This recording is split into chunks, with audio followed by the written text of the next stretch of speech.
So, the gaming industry has been in a pretty interesting spot, and I would probably say almost everybody would agree with that, especially in like the recent probably 7 to 8 or so years. But one thing I was thinking about, guys, is the modern game development has become so dang expensive and demanding that basically no content model can actually keep up with player expectations anymore. And this is something I really wanted to dive into because I think at this point, everybody is also starting to notice a trend here.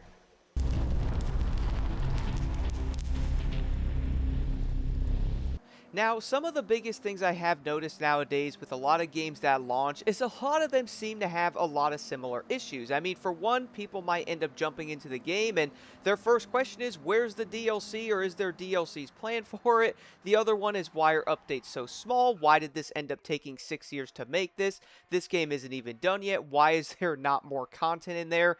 It's kind of wild to think about that these are the opening questions people would have to a game that would end up coming out. I mean, everyone's kind of expecting so much nowadays from these games, and we all do know with the overall demand and stuff in them, whether that's going to be the photorealistic graphics, the massive open worlds in them. We do also have the motion capture, thousands of detailed assets basically everywhere. If you're making a gigantic open world like the car models, you also have open worlds like Elden Ring or even Crimson Desert, for example. And then we also have the other side of that, guys, which is the performance optimization across multiple different platforms like PlayStation, PC, and Xbox. And there's also the Q&A side of it, where they have to go in and test different things.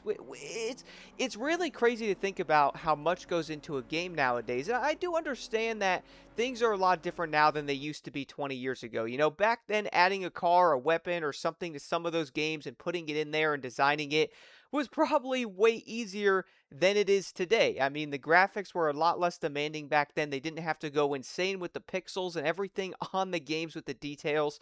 Like you would look at something like Gran Turismo 7, then look at a game from 2005 or 6, right? There is going to be detail there, but nothing to what it is now. So everything that's added into the game or what is there has to pretty much be designed like that. So a lot of players are pretty much expecting a photorealistic graphic designer, huge open worlds with crazy detail everywhere and insane things going on. So much detail going on in those games as well. And to be honest, nowadays, I really feel like that's a massive issue for developers because not only is that going to take even longer to make, but also when that stuff will end up taking longer to make and some things come out and people aren't going to be that satisfied, they start asking where the content is, they start wanting to know if there's DLCs coming out for the game.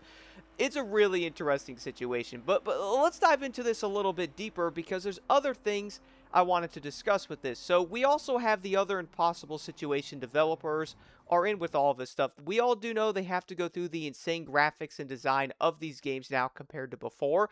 But we also have the live service side of it, man. Players expect weekly updates coming into these games or something to do every week.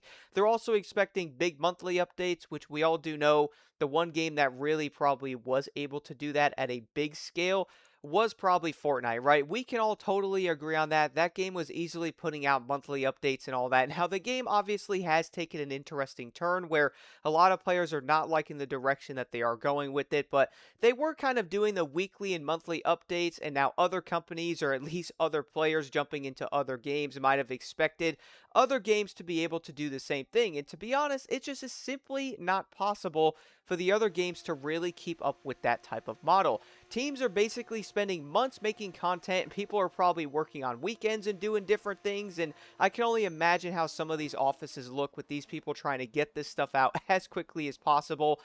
And the other crazy part is racing games also are a good example of this. They have new cars that come out, at least they try to get them out. There's going to be events and, rewards, and they obviously have to fill things in. Players are pretty much going to go through some of that content coming out in these games that are on the side of live service. And normally, most of that stuff can be done within a few hours. And the insane part is, I bet a lot of the stuff they're working on probably does take a good amount of time to do. Now, I don't know how long some of these seasons take to make it something like Motorfest or even how the Forza Festival playlist thing is. I don't know how long they take to make, but a lot of that stuff can be done within hours. So players are basically constantly waiting for the next thing to come out. And it's kind of wild, guys, because a lot of the games nowadays are trying to keep up with this model. And we all do know a lot of the companies like Sony, for example, are focusing on the live service future, which is clearly working for most games right now. Am I right? And I kind of think a lot of companies are like, oh man, here we go with this again. Pretty much every game is following this exact same thing, whether it will give you something that you could do weekly, you could log in, do some stuff, and then you'll have like a season every 3 to 4 months. Pretty much every new game is doing literally just this, and we can all see that many of them might be decent. You'll have a battle pass and a lot of games that try to get you on the game daily to do the challenges and all that stuff to keep you interested in it. Then you have like a bigger seasonal update thing that will come out and keep players interested for a tad longer. And y'all can probably see where I am going with this. And by the way, let me know your thoughts on that entire live service design. What do you guys think about it? Because I've been seeing a lot of this pop around. I'm super interested to see what everyone thinks about the live service design in these games. Do you guys really think it actually works? And at this point, I would probably say most people do not. Now, the other side of the option there, besides the live service, is the DLC side of it. A lot of games can take a long time to make DLCs. They could take a year or even 2 years to do it. And then the funny part is people want content, but they want it so dang quick, which means the content is probably not going to come out very good if they end up rushing it, right? And then those same people or other players might end up going, man, this game is dead now until the DLC comes out because they want it so bad. But the thing is, if you guys want a properly built DLC in the game, it is probably going to take a while. One of my favorite DLCs ever, by the way, literally took a few years past the game's launch to even come out, and that was the Shadow of the Erdtree in Elden Ring. I absolutely loved it, man. It was so dang fun. The new bosses, the new weapons, the entire map, and the entire design of that DLC felt like a full game. But the thing is, though, can people really go a few years to have a massive DLC added to a game that would make players absolutely go bonkers? Could they do it? Or would they rather have tinier DLCs come out that most people would probably end up maybe saying that, oh, the DLC is small, so now it's going to be overpriced? It's kind of like it really is a lose-lose either way that you look at it, no matter how they end up doing it here, because they could take a long time to make a fire DLC, but it will end up taking probably 6 months to a year to do it. And one game that does do this pretty dang well is the Hunter Call of the Wild, where they have a new map or two every year. You don't get them every single month. You get them one or two around that a year. The maps are massive, and you pretty much pay a small fee to jump in them twice a year. Would you guys rather have something like that? Because to be honest, I would rather a model like that than putting out some rinky-dink updates every few months that pretty much no one cares about, where they can maybe put 6 months or something into a bigger update that might end up keeping players interested. And the issue with that is a lot of players are really expecting so dang much, because players are trying to consume content so dang quick nowadays. And let's be real, people are probably consuming content way faster than what the studios can actually produce in these games, man. I mean, it's pretty obvious at this point that most of the updates nowadays, players pretty much jump on, fly through all of it in maybe an hour or two, and then they're wondering what is next, because people are pretty much so in to getting this stuff done in these games because they're pretty much waiting for it, that the studios can't put out content quickly enough for players to really get in there and pretty much play it every single week. Let's be real, you guys actually think a full-on big update can come out every single month? It really is not possible for them to do that, so they really are stuck literally between a rock and a hard place. I mean, they could do the live service route with the monthly updates being smaller, but then they also run the risk of people getting bored also quicker because the stuff can be completed quicker. And then there's the other side of it where they could end up doing a DLC, but that would end up taking a year or two, and people probably don't want to wait for that, so they'll just say the game is dead now until the DLC. Then if the DLC is too small, people will say it's overpriced or it's not worth it.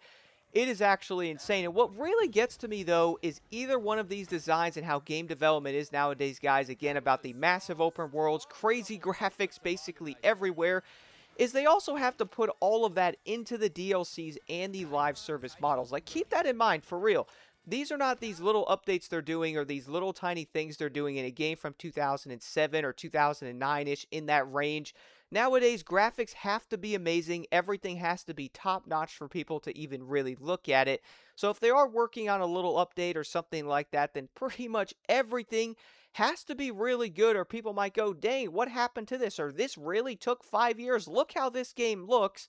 Because everyone is demanding so dang much. And the insane part is, with all of that being said, though, the game also has to work, man. The game literally needs to work on top of that, which is even more wild to think about. Like, it literally has to work for any of this to really go. So they're doing all of that to the game.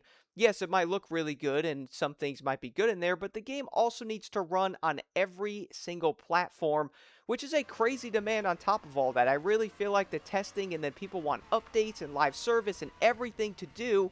And some games might be able to keep up with this, but let's be honest here, most games might end up releasing a little bit earlier than they should, and then they have to get DLCs and updates into them to fix them, because the player demand for these games is so much higher nowadays. The cost to make the games is also way higher nowadays than it was because of the overall design of the games they have to do, the hardware we're working with nowadays. I mean, heck, bro, consoles are going to be approaching almost $1,000. Games are now going to be approaching probably $80 for a base, 100 plus for the other editions, 120, which we have seen before, but the base price of games is going to be higher, so people are probably going to be demanding even more out of a lot of these games. And I really do think developers are probably going to be like, man, how in the world are we even going to do this? The entire AAA gaming market is at such a weird place right now with a lot of this. A lot of games are taking weird routes. A lot of things might be getting cut. They might be doing like pretty much half-baked updates to get things out quicker to try to have players jump in, and then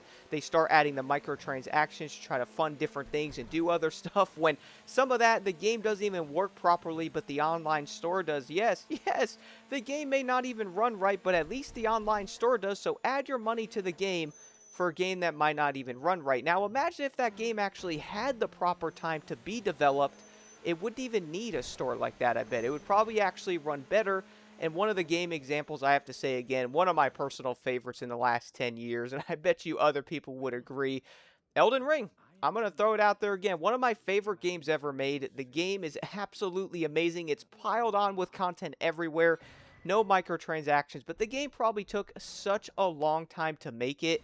And now look at the masterpiece by letting them really work on the game. And who knows what they're going to do next, bro. I am super excited to see what From Software does next, especially after this Shadow of the Erdtree DLC got me super hyped up. Imagine what they really might be working on, but giving the developers time to do it, especially with the insane demand nowadays, because people are expecting content so much faster, where the development of the AAA games and even a lot of the other games not even having to be AAA might have a bigger demand. Now, one thing I do find super funny about this is a lot of indie studios and smaller AA developers are literally putting out other games that don't have the craziest graphic fidelity and different things, the biggest open worlds ever, but the games are focused on a fun factor, maybe not the best graphics, but they are hitting and what a lot of players really do want. And maybe that might end up being the pathway here. Maybe a lot of these games might be focusing on the wrong things. Stop trying to make the biggest open world ever that's half empty with the best looking graphics ever designed, man. How about you just focus on